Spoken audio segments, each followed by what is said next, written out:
مع الله في لألآت النجوم وحبك الغيوم وضوء القمر مع الله عند هزيمة. بسم اللہ الرحمن الرحیم.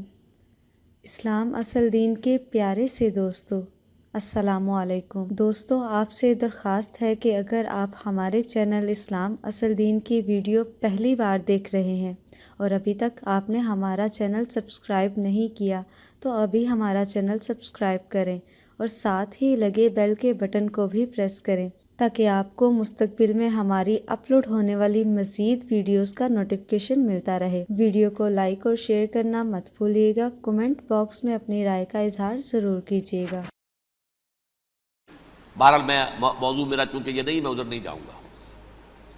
لیکن ہوا کیا، ہر مرتبہ یہ خیانت کے مرتکب ہوئے. ان نے جو عہد کیے تھے ان سے پھرے، اندر ہی اندر سازش ریشہ دوانی، حضور کی بدترین دشمنی. سورہ نساء کی آیت نمبر 12 میں 14 میں 13 میں فرمایا ہے لا تزال تطلع علی خائنۃ منہم. اے نبی، ہمیشہ آپ کے علم میں ان کی طرف سے خیانتیں، بددیانتیاں آتی رہیں گی. اور بار بار وہ مسلسل جنگ کی آگ بھڑکاتے تھے. قریش کو دعوت دیتے، آؤ آؤ آؤ، ہم اندر سے بغاوت کر دیں گے، تم آؤ تو صحیح، ختم کریں محمد کو اور اہل ایمان کو صلی اللہ علیہ وسلم ورضی اللہ تعالی عنہم اجمعین.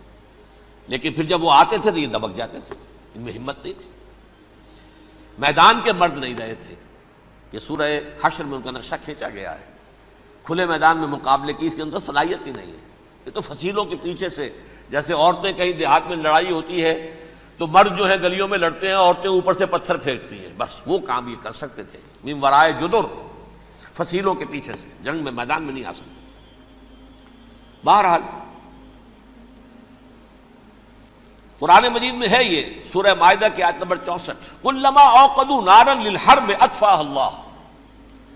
اکثر و بیشتر مواقع پر تو یہ جب آگ بھڑکاتے تھے جنگ کی، اللہ اسے بجھا دیتا تھا. لیکن بہرحال اس کے باوجود جنگیں ہوئی، غزوہ بدر، غزوہ احد ہوئی کہ نہیں. یہ ساری اصل شرارت نہیں. اور اس کے نتیجے میں حضور نے پھر ایک ایک کر کے 3 قبیلوں کو سزا دی. غزوہ بدر کے فوراً بعد بنو قینقاع نکالے گئے مدینے سے، غزوہ احد کے فوراً بعد بنو نذیر نکالے گئے، اور غزوہ احزاب کے بعد بنو قریظہ نکال دیے گئے. یہ تو میں نے آپ کے سامنے رکھ دیا صرف حضور کے زمانے میں ان کا کیا رویہ رہا. دشمن، رات بھی ہم نے وہ آیت پڑھی تھی لَتَجِدَنَّ أَشَدَّ النَّاسِ عَدَاوَةً لِلَّذِينَ آمَنُوا الْيَهُودُ وَالَّذِينَ أَشْرَكُوا. اہل ایمان کی دشمنی میں شدید ترین تم پاؤ گے یہودیوں کو اور مشرکین. مشرکین بھی بعد میں ہے، پہلے یہودی. حضور کے بعد کیا ہوا اب یہ نوٹ کیجئے. یہ ان کی تاریخ کا دوسرا دور. حضرت عمر رضی اللہ تعالیٰ عنہ کا عہد خلافت ہے. بیت المقدس کا محاصرہ کیا گیا، فصیل بڑی اونچی، شہر اندر سے سیلف سفیشینٹ، حملے کا راستہ کوئی نہیں. محاصرہ طول کھینچ رہا ہے لیکن ان کے پاس رسد بھی موجود ہے، پانی بھی موجود ہے. وہ دروازے بند کر کے بیٹھے ہوئے ہیں. بالآخر اللہ تعالیٰ کی مشیت کا ظہور کیسے ہوا؟ ان کے کچھ علماء آئے فصیل پر، کہا دیکھو مسلمانوں، تم قیامت تک بھی یہاں پڑے رہو گے محاصرہ کر کے، ہمارا یہ شہر فتح نہیں ہوگا. ہاں، ایک درویش بادشاہ کے ہاتھوں یہ شہر فتح ہونا ہے، لیکن تمہارے اندر ہمیں وہ نظر نہیں آ رہا. ابو عبیدہ بن الجراح رضی اللہ تعالی عنہ، امین هذه الامہ، ان کا فوراً ذہن گیا وہ درویش بادشاہ مدینے میں بیٹھا ہوا ہے عمر رضی اللہ تعالی. اب ایک اور عمر بھی ہے جو قندھار میں بیٹھا ہے. نقشہ وہی ہے، سادگی کی حد تک نقشہ وہی، بالکل وہی، اپنی آنکھوں سے دیکھا ہے وہی سادگی. عمر اول، عمر ثانی تھے عمر بن عبد العزیز. اب ایک اللہ کے فضل سے اللہ تعالیٰ ایدہ اللہ بنصرتہ، اللہ تعالیٰ ان کی نصرت فرمائے، دشمنوں کو ان کے مقابلے میں نیست و نابود کرے. انہوں نے ریکویسٹ بھیج دی کہ حضور تشریف لائیے، یہ شہر فتح ہو جائے گا. وہ ہے سفر تاریخی، اتنا طویل سفر، تقریباً 700 میل، ایک اونٹ، ایک خادم، ایک منزل پہ امیر المومنین اوپر بیٹھے، خادم آگے چل رہا ہے، اگلی منزل پہ خادم اوپر بیٹھا ہے، امیر المومنین آگے جا رہے ہیں۔ اور جب پہنچے ہیں تو وہ باری تھی خادم کی، انہوں نے ہاتھ جوڑ دیا، حضور خدا کے لیے تم کیا کہیں گے لوگ، وہ میرا برا حال کر دیں گے، تمہیں شرم نہیں آئی؟ امیر المومنین پیدل آگے چل رہے ہیں نکیل پکڑ کر، اور تم بیٹھے ہو اوپر براجمان ہو۔ حضرت عمر فرمایا الدور دورک، نہیں باری تمہاری ہے، بیٹھ۔ اس حال میں پہنچے ہیں، اور پھر یہ کہ ابو عبیدہ بن الجراح آئے ہیں، استقبال کیا ہے تو دیکھا ہے اس حال میں چلے آ رہے ہیں، عمر نکیل پکڑے ہوئے چلے آ رہے ہیں، اور کہتے ہیں کہ کہیں کیچڑ ویچڑ تھا، جوتے خراب ہو گئے تھے، وہ بھی اتار کے ہاتھ میں پکڑے ہوئے، کپڑے تو تھے ہی پھٹے ہوئے۔ انہوں نے کہا بھی حضرت ابو عبیدہ نے، دیکھیے یہ بڑا متمدن ملک ہے، بڑا مہذب علاقہ ہے یہ، آپ ذرا حلیہ اپنا دوست فرما لیں تب جا کے پیش ہم آپ کو کریں گے۔ آپ نے فرمایا نحن قوم اعزنا اللہ بالاسلام، ہم وہ قوم ہیں جنہیں اللہ نے عزت دی ہے اسلام کے ذریعے سے، کپڑوں کے ذریعے سے نہیں، دولت کے ذریعے سے نہیں۔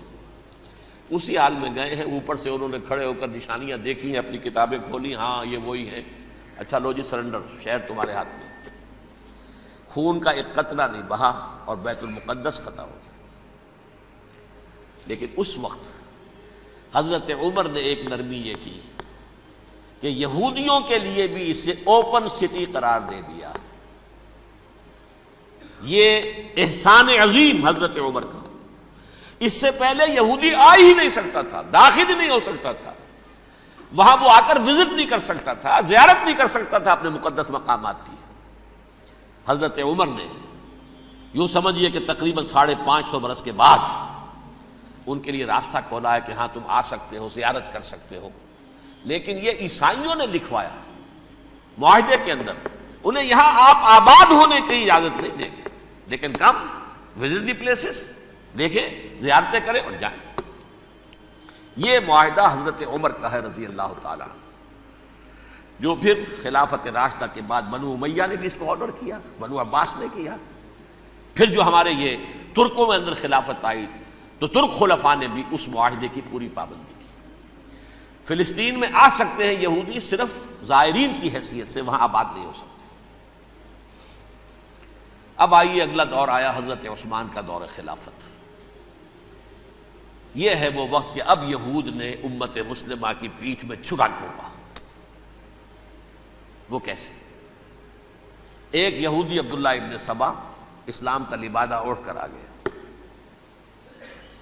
معاشرے کا جائزہ لے لیا، ان میں بنو ہاشم اور بنو امیہ میں جو پرانی کشاکش تھی اس کے کچھ نہ کچھ جراثیم باقی ہیں، اگر ان کو ذرا بھڑکا دے تو مسلمانوں میں انتشار پیدا ہو جائے۔ کہا یہ عثمان کون ہے؟ یہ تو بنو امیہ میں سے ہے، یہ حق تو بنو ہاشم کا ہے، خلافت ان کے پاس ہونی چاہیے، محمد کے تو رشتہ دار وہ ہے صلی اللہ علیہ وسلم۔ عوام الناس کے اندر بات پھیلنی شروع ہوئی، پھر ایک بڑی سازش کے انداز میں حضرت عثمان کے خلاف پروپیگنڈا، حضرت عثمان کے جو عاملین تھے، گورنر تھے، ان کے خلاف پروپیگنڈا، اور ایسی ہوشیاری کرتے تھے کہ کوفے میں کوفے کے حاکم کے خلاف کچھ نہیں کہنا، اجی مصر میں یہ ہو رہا ہے، اجی شام میں یہ ہو رہا ہے، اجی یہ جو عثمان ہے وہ یہ کر رہا ہے، یہ ظلم ہو رہا ہے، یہ لوٹ مار ہو رہی ہے، یہ خیانتیں ہو رہی ہیں۔ اب نہ تو اس زمانے میں مینز آف کمیونیکیشن، کیسے تصدیق کریں؟ افواہیں تو آپ آج کراچی کے اندر شروع ہو جائے تو پتہ نہیں چل سکتا کسی کو کہ کیا اس میں صداقت ہے کیا جھوٹ ہے، اور بری بات جو ہے فطرت انسانی کی کمزوری ہے وہ فوراً قبول کرتا ہے، کسی کے بارے میں اچھی بات ماننے کو تیار نہیں ہوتا لیکن بری بات تو فوراً تیار۔ بہرحال یہ فتنہ انہوں نے اٹھایا، حضرت علی کی الوہیت کا فتنہ اٹھایا، حضرت عثمان کے خلاف الفتنۃ الکبریٰ برپا کیا، حضرت عثمان شہید ہوئے۔ اس کے بعد 5 برس تک مسلمان ایک دوسرے کی گردنیں کاٹتے رہے، باہمی خانہ جنگی ہوئی، امت کو وہ زخم لگایا ہے جو آج تک جس سے خون رس رہا ہے۔ یہ شیعان عثمان اور شیعان علی تھے جو بعد میں پھر سنی اور شیعہ ہو اور آج تک ہے۔ فتنہ کس نے جگایا؟ ایک عبداللہ ابن سبا یہودی اور اس کے کارندے، شیطان کا ایجنٹ اور انسانوں میں سے بھی اس کے جو بھی حواریین تھے اور شیطانوں کے اندر سے بھی تھے، انہوں نے بھی اس آگ کو بھڑکایا۔ یہ آپ سوچ لیجئے کہ یہ کس نے وہ زخم لگایا؟ یہودی۔ اگلا دور آیا، خلافت راشدہ ختم ہوئی، بنو امیہ کا بھی دور کافی گزر گیا۔ طارق ابن زیاد 712 عیسوی میں حملہ کرتے ہیں اسپین پر۔ اسپین اس وقت عیسائیت کا بہت بڑا گڑھ، بہت بڑا گڑھ، بڑے کٹر ترین عیسائی